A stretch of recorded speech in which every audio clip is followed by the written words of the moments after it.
શીખવવાની છું। શું? ધ્વનિ શ્રેણી। તમારે ધ્વનિ શ્રેણી 8મા ધોરણમાં પણ આવી ગઈ છે, એટલે તમને ધ્વનિ શ્રેણી આવડતી જ હશે, છતાં પણ હું તમને અત્યારે ધ્વનિ શ્રેણી શીખવવાની છું। તો જો ધ્વનિ શ્રેણીમાં છે ને થોડાક નિયમો હોય છે। ધ્વનિ શ્રેણીની અંદર પહેલો નિયમ એવું હોય છે કે સ્વર અને વ્યંજન એ બેને છૂટા પાડવાના। સ્વર અને વ્યંજન જે છે એને છૂટા પાડવા। માનો કે હું એક માણસ એવો શબ્દ લખું છું, માણસ, મેં આવો શબ્દ લખ્યો છે કે માણસ। હવે માણસમાં કેટલાય વ્યંજનો છે અને કેટલાય સ્વરો છે, તો આપણે આની અંદર પહેલા માં છે, સૌથી પહેલા ધ્વનિ શ્રેણી કરતી વખતે સૌથી પહેલા શું કરવાનું, ખાલી પહેલો અક્ષર આગળનો એક હોય ને એને રાખવાનો અને બાકીના પાછળના શબ્દ હોય ને એને ઢાંકી દેવાના। તો આમાં હણસ છે એને હું ઢાંકી દઉં છું અને માની પહેલા આપણે ધ્વનિ શ્રેણી કરી, તો માની ધ્વનિ શ્રેણી શું થશે, કંઈક આવી થશે, માની મ પ્લસ આ એ બાજુમાં લીટો છે એટલે એનું થશે આ, મ આ વત્તા હળનું શું થશે, તો કે હળ વત્તા અ, અને સ છે તો સ નું શું થશે, તો કે સ વત્તા અ। હવે આમાં છે ને તમારે એક વસ્તુ ખાસ ધ્યાન રાખવાની કે આમાં જ્યારે જે વ્યંજન હોય ને વ્યંજનની નીચે જ આવો ખોડો કરવાનો, ક્યારે સ્વરની નીચે આવો ખોડો કરવાનો નહીં। જો સ્વરની નીચે તમે ખોડો કર્યો હશે તો તમારું આ ધ્વનિ શ્રેણી ખોટી પડી શકશે। હવે હું તમને હજી એક શબ્દ શીખવાડીશ કે અડધા શબ્દો, રેફવાળા શબ્દ જે છે એ, ત્યાં તમે રેફવાળા શબ્દની ધ્વનિ શ્રેણી કેવી રીતે કરવી ને, હા એ હું તમને શીખવાડું છું। આપણે રેફવાળો એક શબ્દ માનો કે લઈએ છીએ અહીંયા કર્ણ, આપણે કર્ણ શબ્દ લીધેલો છે, તો હવે કર્ણની તમને ધ્વનિ શ્રેણી કરવાની કે, તો કર્ણની ધ્વનિ શ્રેણી કેવી રીતે કરવી, સૌથી પહેલા શું કરવાનું, આ હળને ઢાંકી દઈએ, પહેલા ક ની ધ્વનિ શ્રેણી કરીશું આપણે। તો ક ની ધ્વનિ શ્રેણીમાં શું થશે, ક વત્તા અ, ક વત્તા અ, પછી ક પૂરું થઈ ગયું, હવે ક ને ઢાંકી દઈએ આપણે અને હળની ધ્વનિ શ્રેણી આપણે કરીશું। તો હળની શું થશે, તો કે ર પ્લસ હણ અને પ્લસ અ। કોઈ પણની માથે રેફ હોય તો સૌથી પહેલા ર છે ને પહેલા ર લખવાનો, પછી જે શબ્દ છે એ લખવાનો અને પાછળ એને ગમે તેવો સ્વર આવી શકે, અ આ ઈ ઉ ગમે તે સ્વર આવી શકે છે। આપણે હજી એક આવો રેફ વાળો શબ્દ લઈએ, આપણે લઈએ વર્ણમાળા, વર્ણમાળા, આની ધ્વનિ શ્રેણી આપણને કરવાનું કીધું છે। સૌપ્રથમ પહેલા શું કરવાનું, આમાં પાછળના બધા શબ્દ ઢાંકી દઈ અને પહેલા વ છે વની ધ્વનિ શ્રેણી પહેલા આપણે કરી, તો પહેલા વની ધ્વનિ શ્રેણી કરી તો આ થશે કે વ વત્તા અ, પછી વ અને માળાને ઢાંકી દઈશું અને બીજો શબ્દ હણ છે તો હણની ધ્વનિ શ્રેણી આપણે કરી તો શું થશે, અને હણની ઉપર તમે જુઓ તો માથે રેફ પણ આપ્યો છે અહીંયા, તો શું થશે, ર વત્તા હણ અને વત્તા અ। પછી વર્ણનું થઈ ગયું કામ, હવે માળા છે તો પહેલા માં છે, તો માં છે તેમાં શું લાગશે, મ લાગશે, મ, અને માળા છે માં છે એટલે શું લાગશે, અ નહીં લાગે, લાગશે આ। પછી અડા, અડાનું આપણે કરી તો એનું પણ એમાં પણ આ જ લાગશે, અડ વત્તા આ, આવું કંઈક લાગશે। કર્ણનું કર્યું તો ક વત્તા અ વત્તા ર વત્તા હણ વત્તા અ। વર્ણમાળાનું કર્યું તો વ વત્તા અ વત્તા ર વત્તા હણ વત્તા અ વત્તા મ વત્તા અ। હવે આપણે અમુક શબ્દ છે કે માનો કે તમને જ્ઞાની એવો શબ્દ આપ્યો છે, જ્ઞાની, તો આવા શબ્દ છે ને જ્ઞાની કીધું છે તો આમાં જ્ઞ વત્તા આ ની લખી નાખવા, જ્ઞાની કીધું છે તો અમુક એવું કરે છે કે જ્ઞ વત્તા આ લખી નાખે, જ્ઞ વત્તા ઈ, એમાં જ્ઞ વત્તા આ નહીં કરવાનું। આમાં શું કરવાનું છે કે જ્યારે જ્ઞ હોય કોઈ પણ શબ્દમાં, જ્ઞ, ત્ર અને ક્ષ, આ ત્રણ શબ્દ જ્યારે હોય ને ત્યારે શું, જ્યારે જ્ઞ હોય ને ત્યારે એમાં જ વત્તા ય અને વત્તા અ આવો શબ્દ લાગે। આ ય ધોરણમાં આપણે લખતા જ નથી, પણ શું જ્ઞ છે તો કે જ્ઞમાં શું લાગશે? જ, ય અને અ, આ 3 શબ્દ લાગશે. પછી 3 ની વાત કરીને આપણે તો 3 માં કંઈક આવું લાગે છે, ત પ્લસ ર પ્લસ અ, ત પ્લસ ર પ્લસ અ. 3 હોય ને તો 3 ની બદલે શું લખવાનું? ત પ્લસ ર પ્લસ અ. હવે માનો કે તમને 3 ની બદલે 3 આપી દીધું, 3 દઈ દીધું, તો અહીંયા અ નહીં લખવાનું, અહીંયા અ ભૂસીને ઈ આવી થશે. હવે એવી જ રીતે ક્ષની વાત કરીએ આપણે. ક્ષની, ક્ષમા પણ આવી જ રીતે કંઈક છે.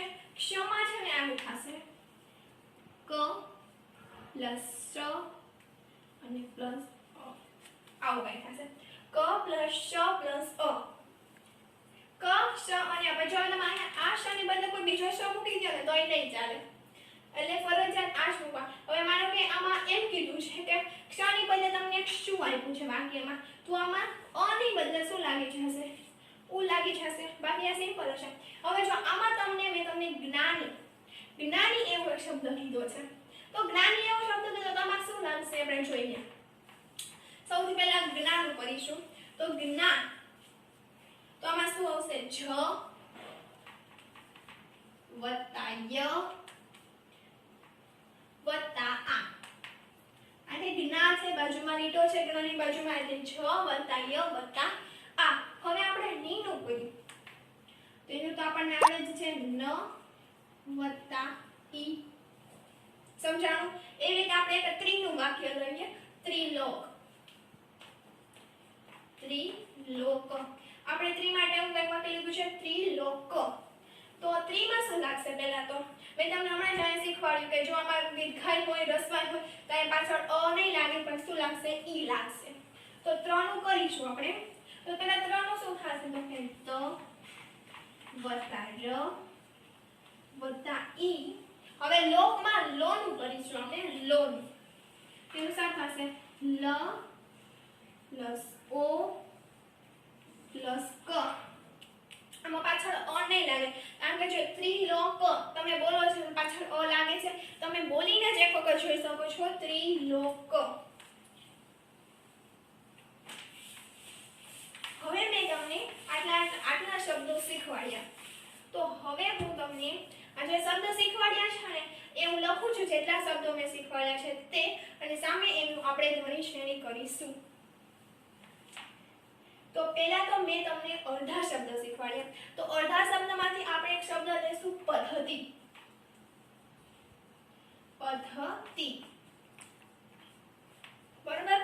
પછી મેં તમને જ્ઞાની, જ્યારે જ્ઞ હોય ત્યારે શું લાગે, ક્ષ હોય ત્યારે શું લાગે, એવા શબ્દો પણ શીખવાડ્યા. તો આપણે એમાંથી ક્ષનું એક શબ્દ લઈએ કે ક્ષમા, અથવા શિક્ષા પણ લઈ શકો, ક્ષમા. ત્રીજો આપણે શિક્ષા લઈએ, શિક્ષા. ચોથો શબ્દ આપણે લઈશું, એવો જ એક શબ્દ આપણે લઈશું કે કોઈ પણ, તમે આમાં કોઈ પણ વ્યક્તિનું નામ પણ લઈ શકો છો. માનો કે આપણામાં નહીં મહારાજા. અને હજી એક શબ્દ આપણે આવો લઈએ કે ફળ, ફળાની. આવા આપણે એક શબ્દ લીધા છે.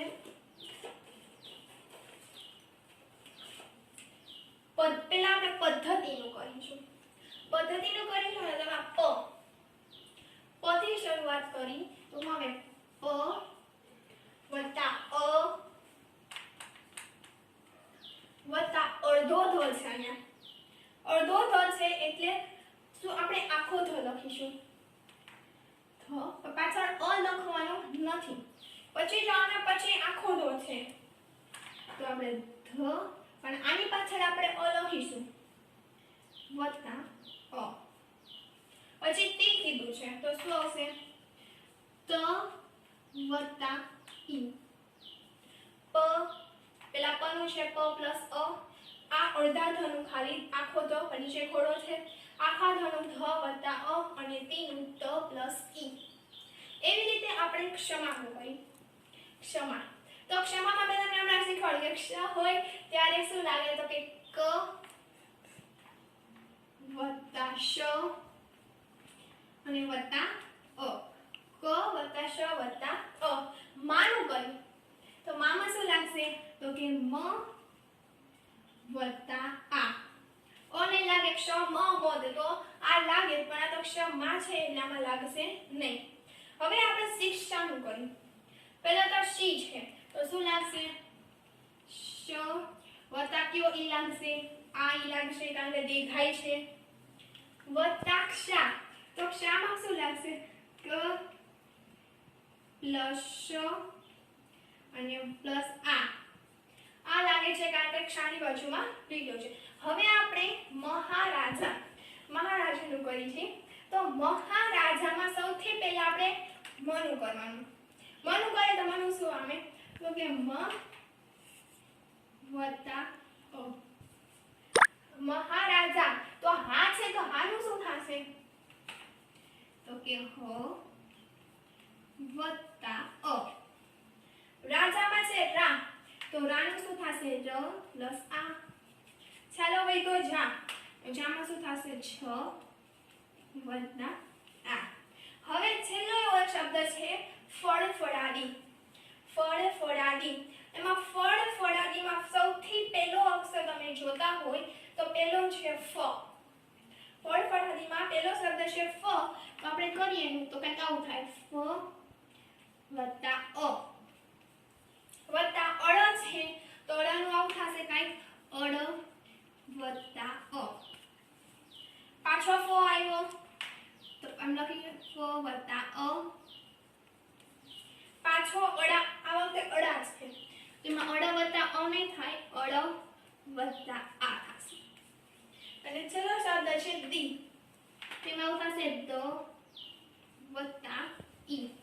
આ ઈ આવશે ઓલો ઈ આવશે નહીં. તો આજે મેં તમને આટલી ધ્વનિ શ્રેણી શીખવી છે. થેન્ક યુ વિદ્યાર્થી મિત્રો.